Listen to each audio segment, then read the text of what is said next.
Hello and welcome back to another snapshot video. Many are seeing this snapshot as a minor one, but it has some pretty big features in it. First of all, we have powder snow, aka Snowier snow, and it is placed using a bucket, which is pretty interesting.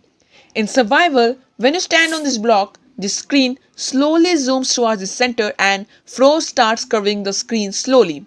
If you stand here for long enough, you will get frozen hearts and start taking damage. And if you die in this process, it shows a new death message, froze to death, which I think has been used before, but I'm not too sure.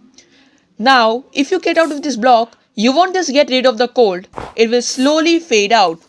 Wearing a piece of leather armor slows the speed of you taking damage, and the more, the slower. And if you wear a full leather armor, you won't take damage at all.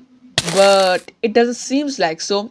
Remember, snapshots are a test version which may contain a lot of bugs. If we look here, I have surrounded powder snow with snow, and powder snow actually has a slightly different texture than snow. If you stand on it wearing leather boots, you won't fall. But if you don't have leather boots, whoop, you fall right through it. Now the way to get powder snow is also pretty interesting. You need to place down cauldrons, and when it's snowing, I will just use less weather command. Now when it's snowing, the cauldrons will slowly fill up with snow, and there are 3 levels of this too. One thing I missed in the previous snapshot is that lava buckets are officially in the game, and Cauldron now gives out resistance strength. 1 level of water equals 1 signal, 2 equals 2, and a full aka 3 equals 3. And a lava cauldron gives out 1 block signal only. Some textures has been changed in this snapshot too. If we look down here, you can see all the new texture, and Exuma made this side by side image showing the texture changes. I really like the new candle texture. Speaking of candles, you can also use a dispenser with a flint and steel to light, and water will put it out. It doesn't has to be single candle. No matter how many candles there are, you can use automation. And this can be used for some really cool stuff which I will show in a later video. Bundles has been changed too. They now show the pictures of items which are in it, just like shown in Minecraft. And this makes it easier for inventory organization.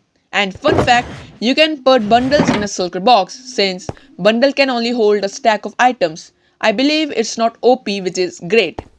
And lightning rod's range has been doubled, which is probably 64 into 64, but I'm not sure cause waiting for real lightning takes ages and summon command doesn't work for lightning rods. Moving on, let's enter this fancy hole and get a silk touch pickaxe. Note, to get this pickaxe I use only redstone, no commands or anything, just to flex out my redstone skills. Anyways, now if you look here, there are the different stages of the amethyst, and now you can mine them using a silk touch pickaxe, though the breaking texture looks weird. Endermen are supposed to attack endermites, but you didn't used to attack endermites spawned by /summon or spawn eggs. That bug has been fixed. Quick test, can this enderman fight all of this endermite? The answer is no. F in the comments please. Rest in peace enderman. A small feature here, but you can now use the scroll wheel to switch the difficulty. I don't know why this is needed, but you got the option too. Remember underwater minecars? They now make these sounds when you're riding it. As soon as I dismount it, the bubbly sounds stop. This kinda is to make you feel that you're actually underwater. Anyways, thanks for watching. This video took a lot of time to make, and from next snapshot onwards, I'm planning a new style to showcase stuffs, which will make it a lot easier for you guys to understand. And I will also change this room cause it looks ugly. So when this video comes out, I will be working on somewhere where I can put all this nicely, and also a way to separate each snapshots. Stay safe and thanks for watching.